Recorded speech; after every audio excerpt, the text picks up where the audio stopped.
আজকে যে টপিকটা নিয়ে আমি আপনাদের সামনে কথা বলবো সেটা হচ্ছে আমাদের ধর্মীয় জীবনে, সামাজিক জীবনে, রাষ্ট্রীয় জীবনে ঐক্যবদ্ধ থাকার গুরুত্ব। The importance of unity in our life. আমরা ঐক্যবদ্ধ থাকতে চাই কি চাই না? এই আপনাদের গলার আওয়াজ। আমরা ঐক্যবদ্ধ জীবনযাপন করতে চাই কি চাই না? চাই। ঐক্যের কোনো বিকল্প নাই। গত 50 বছর তো দেখেছি এ ডিসইউনিটি, অনৈক্য, বিভেদ, বিচ্ছিন্নতা আমাদেরকে কোথায় নিয়ে গিয়েছে। এই যে দেখেন, কিছুদিন আগে আমাদের বর্তমান নেতা ডক্টর ইউনূস, উনি সব রাজনৈতিক নেতৃবৃন্দদেরকে ডেকেছেন একটা ইস্যুকে কেন্দ্র করে। তার মানে গোটা বাংলাদেশ এক হয়ে গিয়েছে। আমরা সবাই উদ্বেলিত হয়েছে, উচ্ছ্বসিত হয়েছে, ঠিক কিনা বলেন? রাজনৈতিক নেতাদেরকে ডেকেছেন উনি, আমরা এক হয়েছি। এরপর ধর্মীয় অঙ্গনের যে লিডাররা, বিভিন্ন ধর্মের, শুধু মুসলিম না, সবাইকে ডেকেছেন, আমরা ঐক্যবদ্ধ হয়েছি। এটাকে বলে ন্যাশনাল ইউনিটি, জাতীয় ঐক্য। যে কোনো ধরনের কনস্পাইরেসি, ষড়যন্ত্র, আধিপত্যবাদ মোকাবেলায় জাতীয় ঐক্যের চেয়ে মোক্ষম হাতিয়ার আর নাই। আমাদের একটা প্রতিবেশী দেশ আছে, আমরা আমাদের দেশ নিয়ে যত ভাবি তারা তার চেয়ে বেশি ভাবে। কথা বুঝতেছেন না? আরো ভেঙে বলতে হবে। আমরা আমাদের দেশ নিয়ে যত উদ্বিগ্ন, এদের আরো টেনশন বেশি। বলেন, আমাদের দেশে শান্তি আছে না নাই? আমরা হিন্দু মুসলিমে কখনো দাঙ্গা লাগে? আসতে বলেন, কেন লাগে? ওদের পূজা পর্বণে আমাদের মাদ্রাসার ছেলেরা যে পাহারা দেয়, চিল্লায় বলেন ঠিক কিনা? আমাদের তাফসির মাহফিলের সময় ওরা ডিস্টার্ব করেন, ঢোল বাজায় না। ওদের পূজা পর্বণের সময় আমাদের তাফসির মাহফিলের ডেট হলে আমরা চেঞ্জ করে দেই। সুবহানাল্লাহ! কি সাম্প্রদায়িক সম্প্রীতির রোল মডেল। আর ওই বাংলাদেশের ব্যাপারে তারা অনেক ডিসইনফরমেশন ছড়াচ্ছিল। ভারতের অনেকগুলো গণমাধ্যম, আমি জেনারেলাইজ করব না, আমাদের প্রতিবেশী দেশের সব গণমাধ্যমকে আমি দোষ দিতে চাই না, অনেকগুলো গণমাধ্যম তারা ডিসইনফরমেশন শেয়ার করেছে। ডিসইনফরমেশন আর মিস ইনফরমেশনের পার্থক্য আছে। মিস ইনফরমেশন না জেনে ভুল বুঝে একটা মিথ্যা বা ভুল তথ্য ছড়িয়ে দেয়া, এটার ক্ষমা আছে, এটার কি আছে?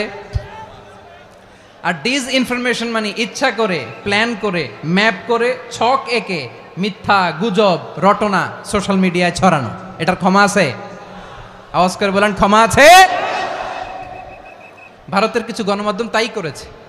আমরা ব্যথিত হয়েছি, আমাদের হৃদয়ে রক্তক্ষরণ হয়েছে। আমাদের প্রতিবেশী দেশকে বলতে চাই, আমাদের দেশ নিয়ে আপনাদের ভাবার দরকার নাই। নিজের চরকায় তেল দেন,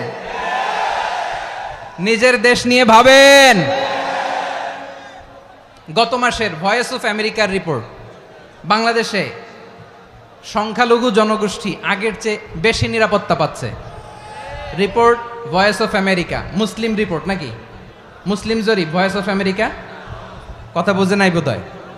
ভয়েস অফ আমেরিকা কি আমাদের রিপোর্ট? না, ভয়েস অফ আমেরিকার জরিপ, বাংলাদেশের সংখ্যালঘু জনগোষ্ঠী আগের চেয়ে ভালো নিরাপত্তা পাচ্ছে। শুধু এখানেই শেষ না, মাইক্রোসফটের একটা জরিপ শোনায় আপনাদেরকে। তারা সারা পৃথিবীতে গুজব, ভুয়া আর মিথ্যা নিউজ ছড়ানোতে কোন দেশ সেরা একটা রিপোর্ট করেছে। এর মধ্যে 1 নম্বরে এসেছে ভারতের নাম। মাইক্রোসফট তো মুসলমানরা চালায় না? কথা বোঝে নাই বোধহয়। প্রতিবেশী দেশকে বলবো, আপনারা নিজের চরকায় তেল দেন, আপনারাও শান্তিতে থাকেন, আমাদেরকেও শান্তিতে থাকতে দেন। সব চেঞ্জ করা যায়, প্রতিবেশী চেঞ্জ করা যায় না। আমাদের ল্যান্ড তাদের ল্যান্ড, পাশাপাশি। আমরা চাই তারাও সুখে থাক, আমরাও সুখে থাকি, ঠিক কিনা? কিন্তু প্রতিবেশী হলে বন্ধুত্বপূর্ণ আচরণ করতে হয়। প্রতিবেশী যদি বন্ধু না হয়ে প্রভু হতে চায়, এরকম দানব প্রতিবেশী কেউ চায় না। ভারত যদি বন্ধুত্ব উপহার দেয়, আমরাও বন্ধুত্ব দিব। কি বলেন? তারা যদি বন্ধুসুলভ আচরণ করে, আমরাও বন্ধুত্ব উপহার দেব। কারণ আমাদের পররাষ্ট্র নীতি হচ্ছে সবার সাথে বন্ধুত্ব, কারোর সাথে বৈরিতা নয়। আলহামদুলিল্লাহ বলেন, কত চমৎকার পলিসি আমাদের। আমরা নির্বিবাদী, আমরা বাংলাদেশিরা শান্তিকামী। We are proud of that. এজন্য আমরা গর্ববোধ করি। আমাদের পররাষ্ট্র নীতি সবার সাথে বন্ধুত্ব, কারোর সাথে শত্রুতা নয়। তাই প্রতিবেশী দেশকে বলবো, আমার ভাইয়েরা, আপনারাও আমাদের ভাই, বন্ধুত্ব দিলে বন্ধুত্ব পাবেন। বন্ধুত্ব ইজ ওয়েলকাম, দাদাগিরি নয়। বন্ধুত্ব ওয়েলকাম, দাদাগিরি নয়, লাউড অ্যান্ড ক্লিয়ার। ভারত যদি বন্ধুত্ব দেখায় বন্ধুত্ব পাবে, কিন্তু ভারত যদি বাংলাদেশে আধিপত্যবাদ বিস্তার করতে চায়, বাংলাদেশের 18 কোটি জনগণ সেটা রুখে দেবে। ভারত যদি গৌর গোবিন্দের ভূমিকায় নামতে চায়, দেশের 18 কোটি মুসলমান শাহজালালের ভূমিকায় নামবে।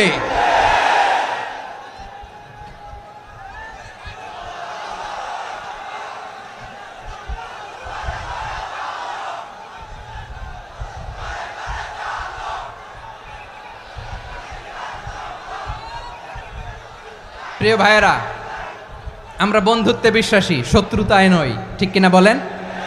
আল্লাহ আমাদেরকে বোঝার তৌফিক দান করুক। তাহলে এই যে তারা বলেছে এদেশে সংখ্যালঘুরা কষ্টে আছে, দুঃখে আছে, এটা কি ঠিক?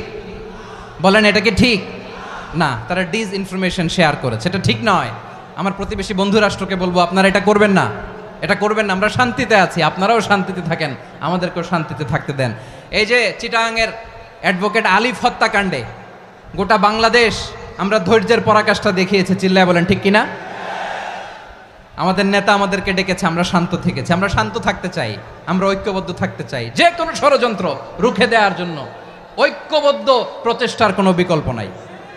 তাই আজকের আলোচনার ছোট্ট একটা টপিক আমি শিরোনাম ঠিক করেছি, আমাদের জীবনে, সমাজ জীবনে, ধর্মীয় জীবনে, রাষ্ট্রীয় জীবনে ঐক্যবদ্ধ থাকার গুরুত্ব। এবার আওয়াজ করে পেকুয়ার ভাইয়েরা বলেন, আমরা ঐক্যবদ্ধ জীবনযাপন করতে চাই কি চাই না? আল্লাহ তাআলা সে নির্দেশনাই দিচ্ছেন। আল্লাহ তাআলা ইরশাদ করছেন, ওয়া'তাসিমু বিহাবলিল্লাহি জামিআন ওয়া লা তাফাররাকু ওয়াযকুরু নি'মাতাল্লাহি আলাইকুম إذ كنتم أعداء فألف بين قلوبكم فأصبحتم بنعمته إخوانا وكنتم على شفا حفرة من النار فأنقذكم منها كذلك يبين الله لكم آياته لعلكم تهتدون الله أكبر পড়েন। আল্লাহ বললেন, ও গোলামেরা শোনো, ওয়া'তাসিমু বিহাবলিল্লাহি জামিআ, ও আমার গোলামেরা সবাই মিলে আল্লাহর রশিকে আঁকড়ে ধরো। আল্লাহর রশি হলো ইসলাম, আল্লাহর রশি হলো কোরআন। আল্লাহ বললেন, কোরআনকে আঁকড়ে ধরো, ইসলামকে আঁকড়ে ধরো। একা একা আঁকড়ে ধরলে চলবে না, জামিয়া, সবাই মিলে আঁকড়ে ধরো। এই আদেশটা আমাদের জন্য দান করেছেন কে? আল্লাহ তাআলার নির্দেশ, ওয়া'তাসিমু বিহাবলিল্লাহি জামিআ, সবাই মিলে আল্লাহর রশিকে আঁকড়ে ধরো। হাবলুল্লাহ মানে আল্লাহর রশি। হাবলুল্লাহ মানে কি? রশি। এই হাবলুল্লাহ আল্লাহর রশি বা আল্লাহর রজ্জু দ্বারা উদ্দেশ্য হচ্ছে ইসলাম। আল্লাহর রশি দ্বারা উদ্দেশ্য কি? তাফসিরে অনেক ব্যাখ্যা এসেছে। এরকম পরিস্থিতিতে তাফসিরের সূক্ষ্ম সূক্ষ্ম বিষয়গুলো আমরা শোনাতে চাই, কিন্তু পরিবেশ হয়ে ওঠে না। আল্লাহর রজ্জু বা আল্লাহর রশি দ্বারা উদ্দেশ্য হচ্ছে ইসলাম। আল্লাহর রজ্জু বা আল্লাহর রশি দ্বারা উদ্দেশ্য হচ্ছে কোরআন, কারণ কোরআন আমাদেরকে ঐক্যবদ্ধ করে, ইসলাম আমাদেরকে ঐক্যবদ্ধ করে। চিল্লায় বলেন ঠিক কিনা? এজন্য আল্লাহ বললেন, তোমরা আমার রশিকে আঁকড়ে ধরো, বিচ্ছিন্ন হয়ে না। আমার দেয়া নেয়ামতগুলো স্মরণ করো। যখন তোমরা ছিলে শত্রু, তোমাদের মধ্যে হৃদয়ে আমি আল্লাহ ভালোবাসা ঢেলে দিলাম, ফলে তোমরা সবাই ভাই ভাই হয়ে গেলে।